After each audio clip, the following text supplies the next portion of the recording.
Perkenalkan, nama saya Muhammad Dian Purnomo, NIM 24011110131. Di sini saya ingin melaksanakan UTS saya mata kuliah Pancasila dengan tema implementasi nilai-nilai Pancasila di sekolah dasar negeri. Saya mewawancarai langsung kepala sekolahnya. Mohon perkenalan. Perkenalkan, nama saya Kusnul Khotimah, NIM 199711997072002. Saya mulai bertugas di SDN 4 Mutos pada tanggal 15 Juli 2020. Kami menerima Ananda dia untuk wawancara tentang tugas-tugas kuliah dari kampusnya. Ya Bu, saya mau berbicara tentang implementasi nilai-nilai sekolah dasar, nilai-nilai Pancasila di sekolah dasar. Ya, silakan. Saya mau bertanya, apa yang menjadi dasar dalam penerapan Pancasila di SDN Mutos 4 ini? Nah, yang menjadi dasar adalah keadaan di mana sekarang ini banyak pengaruh-pengaruh dari teknologi informasi yang sudah dikuasai anak sejak kecil. Jadi mereka itu sudah memegang gadget dari kecil, sehingga kalau tidak ada nilai-nilai Pancasila yang sedini mungkin dipelajari, maka anak-anak bisa terpengaruh. Mengapa siswa-siswi di sini harus dibekali dengan nilai Pancasila? Agar mereka mempunyai benteng yang kuat dari pengaruh-pengaruh teknologi informasi yang sudah masuk di negara kita, dengan sedini mungkin dibekali dengan nilai-nilai Pancasila, maka hal-hal yang tidak sesuai, hal-hal yang buruk dapat segera diatasi sedini mungkin. Lalu, kapan waktu yang tepat untuk menerapkan nilai Pancasila pada siswa ini? Ya, otomatis sejak dini, dari mulai kelas 1 sudah harus ditetapkan nilai-nilai Pancasila dalam pembelajaran. Misalkan untuk kelas 1 di tematik, ya pembelajarannya untuk kurikulum 2013 adalah tematik. Untuk tema 1 tentang diriku, di situ sudah ada penerapan nilai-nilai Pancasila tentang sila ketuhanan yang Maha Esa, seperti rasa bersyukur karena mereka diberi panca indera yang lengkap, diberi tubuh yang sehat. Itu adalah merupakan salah satu penerapan nilai-nilai Pancasila. Jadi mulai kelas 1 sampai kelas 6 itu sudah ada nilai-nilai Pancasila dalam pembelajaran. Lalu, siapa yang berperan penting dalam pemberian implementasi ini? Otomatis guru dan orang tua sangat berperan penting. Guru harus memberi bimbingan kepada siswa-siswinya tentang betapa pentingnya penerapan nilai-nilai Pancasila dalam pembelajaran di sekolah, untuk diterapkan juga di dalam pembelajaran di sekolah, seperti misalkan bergaul dengan temannya, harus ada sikap toleransi, seperti itu. Kemudian orang tua juga harus membimbing anaknya untuk melaksanakan nilai-nilai Pancasila itu di rumah dan di masyarakat, karena mereka sebagai warga masyarakat. Lalu bagaimana cara penerapannya? Penerapannya di dalam pembelajaran, guru harus bisa mengemas pembelajaran tentang nilai-nilai Pancasila itu menyenangkan mungkin bagi anak, mungkin melalui permainan, melalui video, melalui dongeng, atau melalui drama antara pemainnya, yaitu anak-anak sendiri.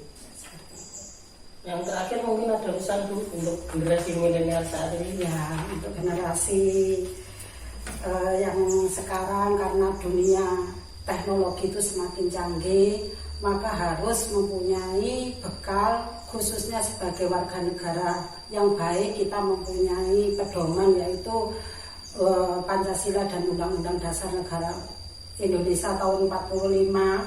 Itu harus kita lestarikan, karena nilai-nilai Pancasila itu mengandung falsafah negara yang sangat baik, yang dimana di negara lain itu tidak ada. Karena dengan kita memegang nilai-nilai Pancasila itu, maka menjadi filter bagi hal-hal yang tidak sesuai dengan budaya negara kita. Seperti itu. Mungkin itu saja Bu. Terima kasih untuk waktunya sudah berkenan saya wawancarai. Sama-sama, semoga sukses dan berhasil. Amin. Pelaksanaan Pancasila itu pertama adalah hal pengendalian diri. Dalam pengendalian nafsu dan emosi. Jadi orang itu semakin tambah umur, itu diharapkan semakin dapat mengendalikan diri dan emosi nafsunya itu. Tanpa itu berarti yang tidak berhasil Pancasilanya. Karena Pancasila merupakan dasar negara, falsafah negara juga pandangan hidup bangsa Indonesia. Itu harus dilestarikan. Caranya ya diberikan kepada generasi muda, ya mulai dari TK, mulai dari SD dan sebagainya sampai perguruan tinggi, bahkan sampai terjun di masyarakat pun yang namanya bahasa harus selalu kita tanamkan. Tanpa Pancasila, saya kira Indonesia akan hancur, karena Pancasila bersumber dari bumi Indonesia. Ya, itu sudah ada sejak zaman dulu, sejak zaman Majapahit, di mana Majapahit di sana setelah saudara tulisan Bhinneka Tunggal Ika pada buku Sutasoma karangan Putar Luat. Itu menunjukkan bahwa keberagaman apapun, budaya, agama, dan lain sebagainya itu tetap satu. Nah sekarang ini diwujudkan dalam bentuk dasar negara, yaitu Pancasila. Karena itu sangat penting sekali. Pancasila itu kan 5, setelah dasar-dasar 5 itu tidak boleh dipisah-pisahkan satu dengan yang lain. Harus berhubungan, tidak bisa dipisah-pisahkan. Bisa satu ya, gak jadi masalah nanti. Iya, itu kita harus selalu memberikan pelajaran kepada generasi muda, terutama Pancasila dan Undang-Undang Dasar 1945. Itu juga bisa dipisahkan antara Pancasila dan Undang-Undang Dasar 45, nggak bisa. Itu sudah satu kesatuan juga. Itu sesuai dengan kalau tidak salah itu Impres nomor 12 tahun 68. Itu ditegaskan bahwa rumusan Pancasila yang sah itu yang ada pada pembukaan Undang-Undang Dasar 1945. Itu rumusan yang sah. Sehingga rumusan yang lain itu masih dalam proses, kemudian disebutkan satu, yaitu yang ada pada pembukaan Undang-Undang Dasar 1945. Ya konon yang pernah dengar itu dulu katanya pembukaan itu juga pernah, istilahnya itu bisa dikatakan ya mohon petunjuk kepada Allah di Jogja. Itu dengan puasa selama 40 hari untuk mendapatkan sebuah dasar negara di mana nanti akan bisa membawa bangsa Indonesia menuju kejayaan. Yaitu petunjuk dari Allah ya semacam Pancasila itu. Jadi siapa saja yang melawan Pancasila itu pasti akan mualaf, pasti akan mualaf. Karena Pancasila itu dalam Al-Quran juga ada, rumusan juga ada mulai dari jelas selama 1 sampai 5 ada semua. Saya pernah mendengar, pernah melihat sendiri di YouTube tadi. Tapi yang benar, itu yang benar juga seorang kiai. Oleh karenanya marilah kita junjung dasar negara kita ini, Pancasila sebagai dasar negara yang itu merupakan jalan atau pedoman untuk mencapai kejayaan bangsa dan negara Indonesia. Ini konon menurut orang sepuh, Indonesia itu akan menjadi mercusuar dunia setelah 1 abad Indonesia merdeka. Ya, 1 abadnya kan tahun 2045. Ya. Itu ketika itu para normal dunia itu ngumpul di kota Manila, di kota negara Filipina. Nah, itu melihat peta dunia. Ternyata di sana peta dunia itu yang mengeluarkan cahaya merah jingga itu adalah peta Indonesia. Itulah pertanda bahwa nanti akan jadi mercusuar dunia atau pimpinan dunia ketika setelah satu abad Indonesia merdeka. Jadi cahaya itu lap-lap itu katanya. Saya sih nggak tahu, hanya dengar-dengar.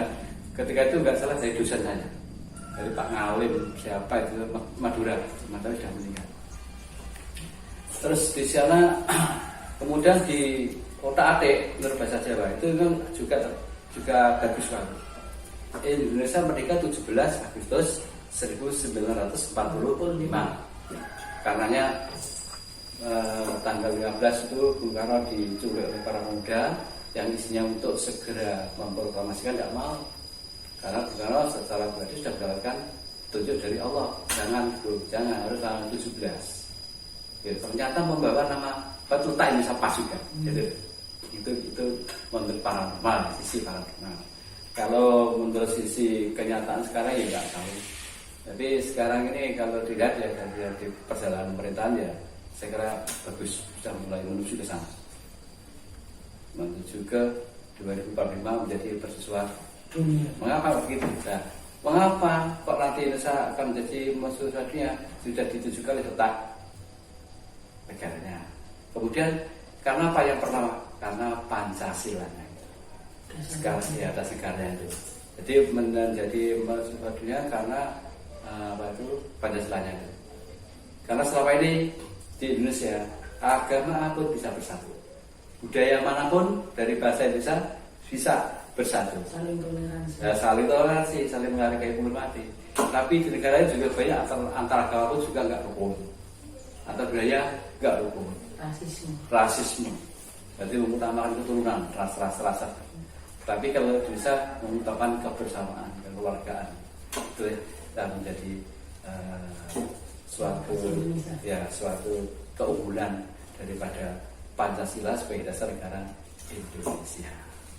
Mungkin demikian. Kalau sebelum ditutup mungkin tanggapan beliau tentang generasi milenial sekarang ini yang sudah melupakan Pancasila. Ya, saya begini, itu tidak bisa yang ada disalahan. Kalau dikatakan salah semua salah, dikatakan benar semuanya benar. Karena apa? Karena yang namanya pendidikan itu kan prosesnya berlangsung terus-menerus. Jadi mestinya begini, kalau menurut saya, yang namanya Pancasila sebagai dasar negara itu ya harus diajarkan kepada semua siswa mulai dari TK sampai perguruan tinggi, terus-menerus, tidak ada hentinya. Kemudian jam pelajaran juga mestinya harus cukup untuk PKN, karena biasanya pelajaran itu kan ada di dalam pelajaran PKN. Nah, gimana agar si semacam semudah itu memiliki rasa sebagai warga negara Indonesia yang memiliki mindset beda negaranya itu, yang mulai dari kecil harus segera diberikan pendidikan. Pendidikan itu ya bisa melalui sekolah, bisa melalui keluarga, maupun masyarakat. Ya, lengkap sebagai pusat pendidikan, yaitu keluarga, sekolah, dan masyarakat. Kalau di keluarga itu ya saya sebutkan yang pertama dan utama, mulai dari kecil dan waktunya paling banyak sekali. Oleh karena itu peran orang tua sangat penting sekali. Jadi pendidikan itu tidak bisa lepas dari orang tua. Kemudian pemerintah melalui sekolah itu yang dijelaskan oleh itu. Jadi yang bertanggung jawab tentang pendidikan Islam dia semua guru, tidak harus guru PKN tapi semua guru, apalagi SD sebagai guru kelas itu sangat penting sekali perannya. Kalau di masyarakat termasuk tentang ya tokoh-tokoh masyarakat atau warga masyarakat. Jadi ada warga masyarakat yang katakanlah itu ada anak yang kurang pas tindakannya, yang mungkin bertanggung jawab ya segera mungkin diingatkan, harus segera diingatkan. Karena kalau nggak diingatkan akan berlarut nanti. Nah, kalau berlarut ya benar dia, karena nggak ada yang mengatakan atau membetulkan daripada kegiatannya dia. Kalau betulkan atau katakanlah ditegur kan, oh iya saya salah, saya berarti gini, karena harus bersikap gini kan itu kelanjutan daripada warga atau zaman milenium lah ya ke depan lebih begitu. Ya demikian dari saya. Ada kurang lebihnya saya mohon maaf yang sebesar-besarnya. Terima kasih Ya. untuk waktunya sudah mau diwawancarai. Terima kasih kembali. Demikian hasil wawancara saya dengan Kepala Sekolah SDN Mitos 4. Kurang lebihnya apabila ada salah saya mohon maaf. Wassalamualaikum warahmatullahi wabarakatuh.